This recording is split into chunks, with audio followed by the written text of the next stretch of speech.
vous devez viser quelque chose. Et cela signifie que vous serez inférieur aux gens qui ont déjà atteint cette cible. Ce qui pourrait susciter de la jalousie. Donc la question est de savoir qui vous devez détrôner. Et la réponse est que vous devez vaincre l'ancienne version de vous-même. C'est ce que vous devriez constamment essayer de faire. Et vous avez le contrôle sur vous-même parce que vous êtes le seul à connaître tous vos avantages et vos inconvénients. Et donc, si vous voulez rivaliser équitablement avec quelqu'un, vous devez être en concurrence avec vous-même. Et c'est de ça que nous parlons au sujet de l'auto-amélioration du combattant. Eh bien, si vous vous améliorez, vous entrez forcément en concurrence avec l'ancienne version de vous-même. Et puis vous pourriez aussi vous demander, eh bien, quel est ce moi inférieur? Et ce moi inférieur pourrait être rancunier et méchant, et agressif, et vindicatif, et toutes ces choses qui conduisent à avoir un caractère et une morale négative. Et toutes ces choses interfèrent avec votre capacité à vous améliorer à mesure que vous traversez la vie.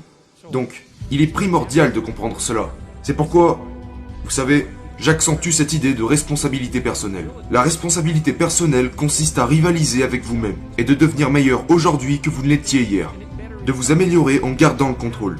C'est ça l'humilité. Genre, je suis une personne imparfaite. J'ai plein de problèmes, mais suis-je tout de même meilleur que un tel? Non, ce n'est pas une bonne question. La bonne question est, pourrais-je être meilleur demain que je ne le suis actuellement? Et la réponse à cela est, si vous avez assez d'humilité pour reconnaître que vous n'avez pas mis la barre assez basse, vous pourriez être meilleur demain que vous ne l'êtes aujourd'hui. Parce que ce que vous devez également faire, c'est de dire, eh bien, voici tous mes défauts et toutes mes insuffisances. Le meilleur est celui qui identifie ses défauts et ses insuffisances et qui fait ensuite ce qu'il faut pour s'améliorer. Mais cela ne vous accorde aucun mérite. Vous savez, il ne s'agit pas de se vanter d'être celui qui l'a fait, mais d'être celui qui est imparfait et qui fait ce qu'il faut pour changer. Et si vous le faites, ça veut dire que vous êtes réellement sur le chemin de l'auto-amélioration, et que vous transcendez votre ancienne version de vous-même. Et vous avez beau parler de la bonne façon de se comporter dans ce monde, s'il y en a une, il ne s'agit pas d'agir selon les règles. Il s'agit d'essayer continuellement de transcender vos défauts actuels. Et c'est ce qui est très intéressant à propos de ça. Et ça signifie que le sens de nos vies consiste à se trouver dans cette poursuite. Et ça marche aussi avec cette discussion, parce que, eh bien, le problème fondamental est que cette vie est tragique, et difficile, très tragique et difficile, pour tout le monde. Et elle est aussi teintée de malveillance. Parce que peu importe à quel point, les choses sont tragiques et difficiles, mais il y a toujours des choses stupides que vous faites et que les autres font, qui font que les choses vont encore moins bien. Mais c'est la vie, vous avez besoin d'un antidote à cela. Parce que cela pourrait s'intégrer à cause d'une tragédie, mais une tragédie combinée à la trahison et la malveillance vous rendra encore plus mal, surtout si ça s'est intégré en vous. Donc vous avez besoin de quelque chose qui s'oppose à cela, qui n'est pas cruel ou rancunier. De quoi s'agit-il? Faites quelque chose de valable, par votre propre définition. Vous avez besoin d'une raison pour sortir du lit, même quand tout va mal. Et quelle est la meilleure chose que vous puissiez faire? Transcender votre pitoyable et misérable façon de vivre. Et c'est comme ça que vous trouverez la réponse. Et cette vraie réponse, c'est qu'il y a un sens associé à la responsabilité. Une des choses que j'essaye de représenter clairement est que la vie est dure. Elle est teintée de malveillance et de trahison. Ça peut vous fragiliser. Donc vous avez besoin de sens pour compenser cela. Ce sens est là pour vous mener ni au meilleur, ni à un plaisir compulsif, mais à la responsabilité. Votre propre responsabilité. Afin que vous preniez soin de vous. Si vous êtes bon dans ce domaine, vous avez le devoir d'aller encore plus loin et de prendre soin de votre putain de famille. Si vous êtes toujours bon, vous devez aller encore plus loin et prendre soin de votre communauté. Ce sont de lourds fardeaux. Mais vous saisissez ces fardeaux que vous trouvez. Et la meilleure façon de saisir ces fardeaux réside dans votre amélioration continue. Et c'est à ce moment que vous trouverez votre pourquoi. Et donc cela signifie que vous êtes en perpétuelle auto-transcendance. Que vous laissez mourir votre ancienne version de vous-même. Et que vous laissez place au nouveau. Vous savez, même si les choses vont vraiment bien pour vous aujourd'hui, il y aura un moment à l'avenir où les choses deviendront plus compliquées. Vous savez, vous tomberez malade, les membres de votre famille tomberont malades, vos rêves vont s'estomper, vous serez en insécurité face à votre statut d'emploi, genre l'inondation approche. L'apocalypse est en cours de route, et c'est toujours le cas dans la vie. Donc vous devez vous préparer à ça. Et la question est comment se préparer à ça? Et la réponse est de trouver un moyen qui fonctionne même sous la présence des circonstances. C'est l'objectif. Et donc, je veux dire, je suis en quelque sorte pessimiste dans mon approche à ce sujet, parce que quand je parle à mon audience, ils me perçoivent différemment qu'en lisant mon livre des 12 règles de vie. Je leur présente les pires scénarios, une sorte d'enfer, genre les pires choses qui pourraient vous arriver. Et pourtant il y a bien une probabilité que ces choses vous arrivent. Vous et les gens autour de vous faites des choses stupides qui aggravent votre situation. C'est genre, ok, qu'est-ce que je peux faire dans ces circonstances? Vous avez en fait la possibilité de vous sortir lentement de la boue dans laquelle vous stagnez. de faire exactement ce que le combattant fait lorsqu'il est vaincu. C'est-à-dire que peu importe les circonstances qui m'ont conduit à la défaite, quand bien même si c'était une erreur de l'arbitre, ce n'est pas le moment de se plaindre. C'est le moment de faire le point sur ce en quoi j'ai merdé pour ensuite pouvoir m'améliorer et revenir. Et c'est la bonne attitude. Il ne faut jamais secouer le poing vers le ciel et maudire le destin. N'ayez pas de présuppositions. Si les choses ne fonctionnent pas, c'est ma faute. Vous vous méprisez de présuppositions. Et vous pourriez dire, eh bien, ce n'est pas de ma faute. Mais c'est ce qui fait que vous sous-estimez votre degré d'oppression. L'idée que ce qui vous arrive est lié à un caprice du destin est fausse. Ce n'est pas le but. Le but est d'atteindre la meilleure version de vous-même. C'est de savoir à quel point je suis incomplet et comment je pourrais y remédier. Vous devez le faire, parce que le problème est que vous êtes incomplet, mais que vous pourriez y remédier. C'est à votre portée si vous visez assez bas. Quand vous dites viser assez bas, mettre la barre assez basse, qu'est-ce que ça veut dire?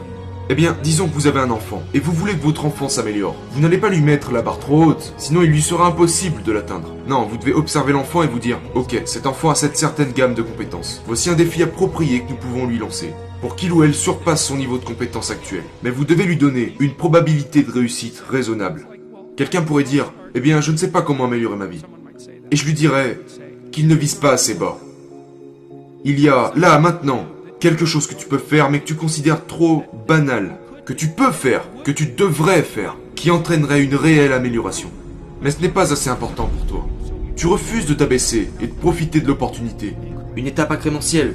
Oui, Donc c'est aussi pris en compte lors de l'amélioration du physique. que fais-tu quand tu soulèves des poids? Tu ne vas pas partir à fond. Tu vas pas charger cette foutue barre à 180 kilos pour tout lâcher et laisser cette putain de barre te fracasser le crâne. Tu sais, regarde, quand j'ai commencé à m'entraîner quand j'étais enfant, je pesais peut-être 60 kilos pour 1m80. J'étais tellement maigre, je fumais beaucoup et j'étais pas du tout en forme. Physiquement, j'étais médiocre. Donc je suis allé à la salle et c'était tellement embarrassant. Tu sais, des gens venaient m'aider juste pour déplacer des putains de poids. C'était une humiliation. Je soulevais quelque chose comme 30 kilos max à cette période. Tu sais, mais qu'est-ce que je vais faire? Je vais soulever 70 kilos pour me blesser dès le départ? Non, je devais l'accepter. Et regarder ce putain de corps maigre dans le miroir et dire « Oh, enfoiré, il y a tous ces monstres à la salle, qui soulèvent des poids depuis 10 ans et moi je galère avec une barre à 20 kilos. Mais je pouvais soulever 20 kilos. Et bientôt je soulèverai 35 kilos. Et tu sais ce qui s'est passé? Je me suis jamais blessé quand je soulevais des poids. Et la raison à cela est que je n'ai jamais dépassé mes propres limites. Même si je me suis beaucoup poussé. Et j'ai pris à peu près 15 kilos de muscle en 3 ans à l'université. Mais ça demande de l'humilité pour reconnaître que la misérable créature que vous êtes peut elle aussi réellement réussir. Visez bas. Et je ne dis pas de ne pas avoir d'objectif, ni de ne pas viser haut.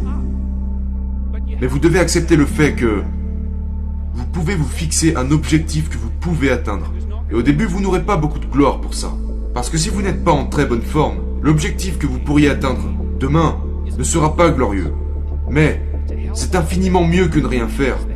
C'est bien mieux que blâmer quelqu'un d'autre. Et c'est aussi beaucoup moins dangereux. Et vous pouvez le faire. Et c'est ce qui est cool avec ça. Il y a une déclaration dans le Nouveau Testament appelée le principe Matthieu. Et les économistes l'utilisent pour décrire le fonctionnement de l'économie mondiale. Qui dit que les riches s'enrichissent et que les pauvres s'appauvrissent. Et dans un sens, c'est très pessimiste. Parce que ça signifie que lorsque vous commencez à échouer, vous échouez de plus en plus rapidement. Mais ça signifie aussi que lorsque vous commencez à réussir, vous réussissez de plus en plus rapidement. Et donc ça représente ces étapes incrémentales. Genre, eh bien maintenant je peux soulever 25 kilos au lieu de 23,5 kilos. Et vous pensez, mais que se passe-t-il? C'est une simple étape sur un très long voyage. Et vous commencez à progresser. Donc, un petit pas aujourd'hui signifie que vous êtes en mesure de faire, demain, un pas un peu plus grand. Recommencez et le surlendemain vous ferez un pas encore un peu plus grand. Faites ça pendant 2 ou 3 ans et vous serez capable de faire de grandes foulées. Tu sais, il y a tellement de gens qui viennent vers moi. C'est l'une des choses qui est si incroyablement amusante au sujet de cette tournée que j'en ai régulièrement les larmes aux yeux. C'est ahurissant. Parce que les gens viennent me voir et ça se passe partout où je vais maintenant et ils disent... Donc ils sont très polis quand ils me parlent. Tu sais, ils sont toujours désolés de m'interrompre. Et donc ce n'est jamais narcissique et ce n'est jamais ennuyeux. Et je suis vraiment content de voir ces gens. Donc ils viennent me voir et ils me disent « Eh bien, je sais que vous avez sûrement déjà entendu cela auparavant, mais j'ai vraiment J'ai vraiment changé ma vie depuis que je vous écoute. Ils me racontent des histoires où ils étaient dans des endroits sombres, avec beaucoup d'alcool et beaucoup de drogue, qu'ils ne s'entendaient pas avec leur père, ni avec leur mère, n'ayant aucun but dans la vie, étant nihilistes en jouant aux jeux vidéo. Tu sais, genre, avec des envies suicidaires. Et ça arrive souvent à cause d'un trouble de stress post-traumatique, parfois à la suite d'un combat ou peu importe. Quelle que soit cette part d'enfer qu'ils occupaient, ils me disent « J'ai écouté vos conférences et j'ai développé un but à suivre. J'ai pris mes responsabilités, j'ai accepté la vérité et les choses vont beaucoup mieux. » Et c'est absolument parfait. C'est la bonne voie à suivre en ce qui les concerne. Ce sont des gens qui ont fait le bilan par eux-mêmes. Ils se sont dit « Je suis au mauvais endroit, je suis une mauvaise personne. » Mais voici quelque chose que cette mauvaise personne, au mauvais endroit, peut faire. De petites choses qu'ils peuvent réellement faire. Je vais ranger ma putain de chambre, je vais faire mon lit, je ne sais pas combien de personnes sont venues me voir. C'est complètement fou. Ils m'ont dit que dès qu'ils ont commencé à faire leur lit, tout a changé pour eux. C'est genre, j'ai décidé de passer le balai, mon gars. Genre, tout est parti d'une seule action concrète qui a été celle de faire son lit. Et puis tu te dis, ouais, tout ça n'a rien d'héroïque. Non, mais ce changement est héroïque. Quand vous dites à un jeune, t'as 17 ans, t'es bien comme tu es. Non, tu ne l'es pas. T'as 60 ans devant toi pour devenir meilleur. Et tu peux devenir vraiment meilleur. Tu peux devenir incomparablement meilleur. Dans plusieurs domaines. Et c'est en poursuivant votre propre amélioration que vous trouverez le sens de votre vie. Et ça vous donnera également l'antidote à la souffrance. Imaginez que vous avez seulement 100 000 $ pour acheter une maison. Donc vous l'achetez puis vous dites « Mon Dieu, cette maison, genre il y a tellement de travaux à faire. » Et ouais, c'est tout ce que t'as. À quel moment vas-tu prétendre que la maison est bien comme ça? Tu vois bien qu'elle est à chier, que la plomberie n'est pas bonne et que le chauffage ne fonctionne pas. Tu dois trouver tout ce qui ne va pas pour l'arranger. Et c'est la même chose avec l'homme. Mais pour ce faire, quelqu'un doit vous enseigner que vous êtes responsable de vos problèmes. C'est le cas. Vous êtes fondamentalement celui qui, s'il fait face à ses problèmes, peut les résoudre. Et c'est la nature même du héros. Le héros est cette personne qui détient un horrible potentiel chaotique, mais qui réussit à l'apprivoiser pour faire le bien. Et c'est aussi fondamentalement l'histoire de l'humain. Le problème est que vous devez faire face aux choses auxquelles vous ne voulez pas faire face pour pouvoir les corriger. Et vous devez donc regarder en vous-même toutes ces choses qui doivent être brûlées, qui doivent être supprimées.